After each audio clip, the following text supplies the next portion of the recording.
Disclaimer, all of these audio things were done in one take.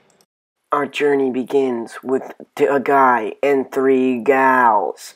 Me, Jesse Diller. It's an old photo, okay? Adelaide via sauna. Pretty recent photo, I guess. This kid that Sabrina took a photo with one time. Also, Kelly Dorn, in our group. Wow. Okay, we're going to start with the social structures of China. Okay, so China, there's the elite groups of China, which is the royal family and the allied noble families. You know, they together, they enjoyed great prestige as well as economic benefits, you know, like landowning, aristocracy, plus the educated bureaucrats formed this top group.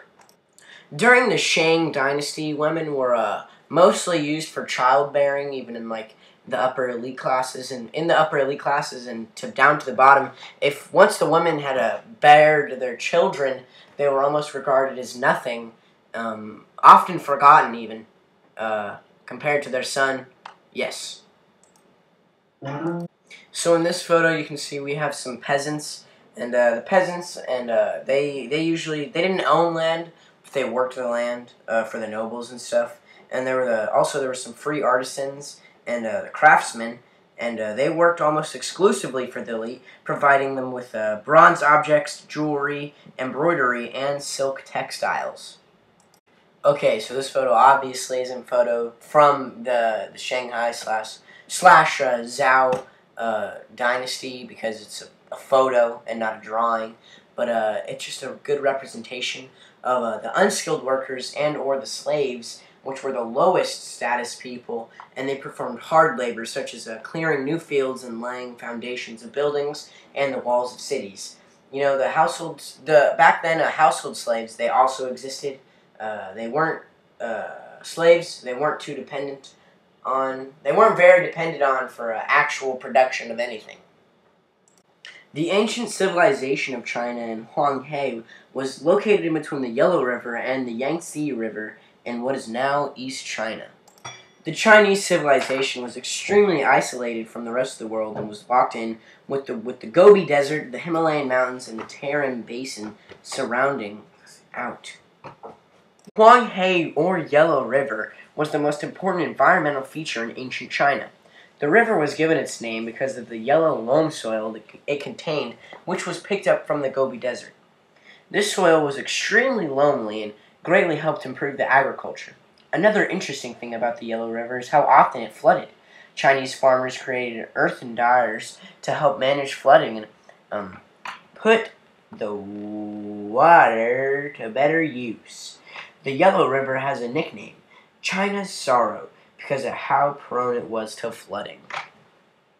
Because of the great location of the civilization and the fertile soil produced by the Yellow River, the area was very popular for growing crops such as wheat, barley, millet, hemp, and the barrenness of fruits, vegetables, and nuts, and the domesticating of animals such as cattle, sheep, pigs, chicken.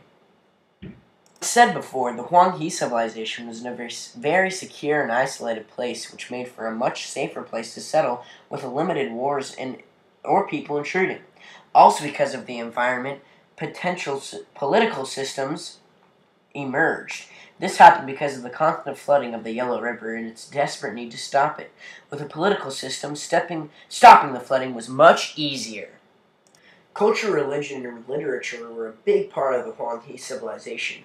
The people created an elaborate concept of their remote origins and recorded part fact, part fiction stories about their early kings, one of which is depicted in this here photo. 2000 BCE came and the Chinese produced advanced technology. They were skilled in pottery and artwork and used bronze.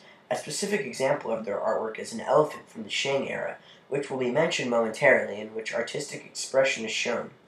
Other mythical creatures such as dragons were cast into bronze, and their artwork was mainly abstract.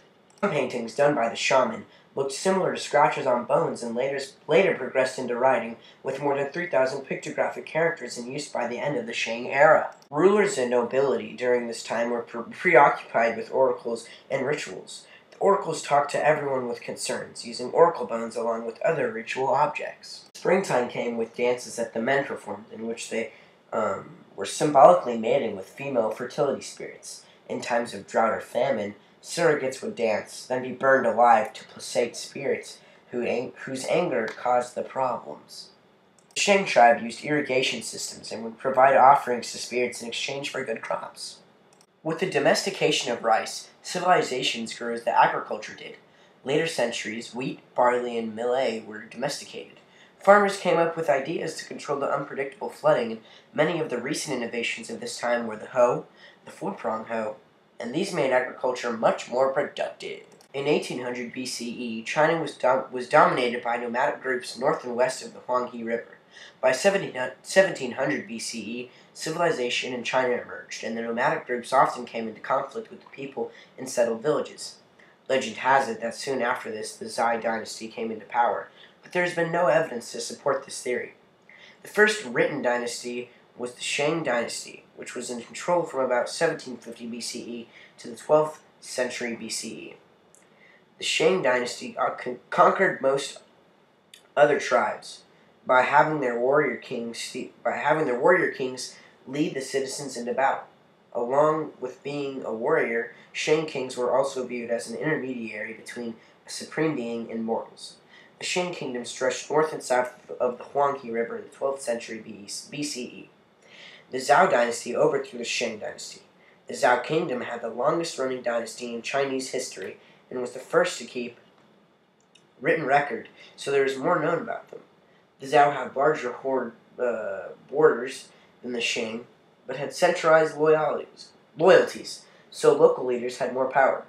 In Zhou culture, many men were men of service, who were the best educated in this country. In the country, these men often worked as scribes, clerks, advisors, or overseers, and worked in keeping the records of the government, running public works and wars, and organizing rituals and economics. Cool side note, China also manufactured the manufacturing of silk. They would they would raise silkworms and then let them make their little cocoons and carefully unravel them in order to get the silk to make stuff for royalty. Well, thanks for listening. Have a good time. Goodbye.